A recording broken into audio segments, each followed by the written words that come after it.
to watch the slow death of something so important? That's what it feels like for me, watching what was once a giant slowly wither away and die. Folks, I'm talking about KNUT, the once majestic Kenya National Union of Teachers, a union with a history so rich it predates Kenya's own independence. Formed in 1957, holding its first major strike in 1963, months before Kenya gained her independence under its very first Secretary General, Joseph Kioni, agitating for the rights of teachers. Fast forward to 2019. Where is it now?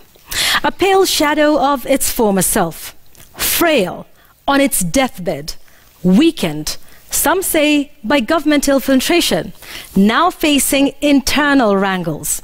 Sadly, trade unions have been weakened and infiltrated, and their role in a growing economy has been watered down over the last few years.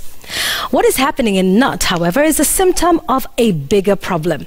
In fact, the word trade union has become a dirty word. Collective bargaining agreements have become mere pieces of paper that are trashed by governments, never honored. Going out on the streets to fight for the rights of those in organized labor has become something that is frowned upon. It is ironic that even as we have pushed for greater democratic spaces in our politics, we have left behind or even deliberately ruined trade unions, the powerful mobilizing tools that awaken the civic consciousness of a nation.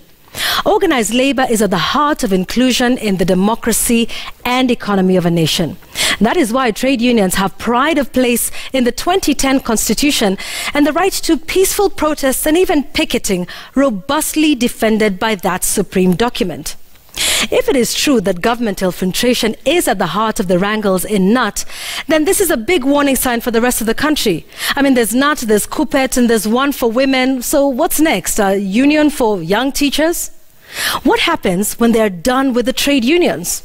Who will be next? Ladies and gentlemen, trade unions have shaped our country's fight for inclusion and open governance and raised some iconic leaders. Leaders like Bildad Kagea, Tom Mboya, Makan Singh, Clement Lubembe, Dennis Akumu, and many others come to mind.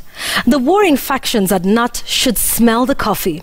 They stand on the shoulders of giants and must not allow the rich history to waste away under their watch.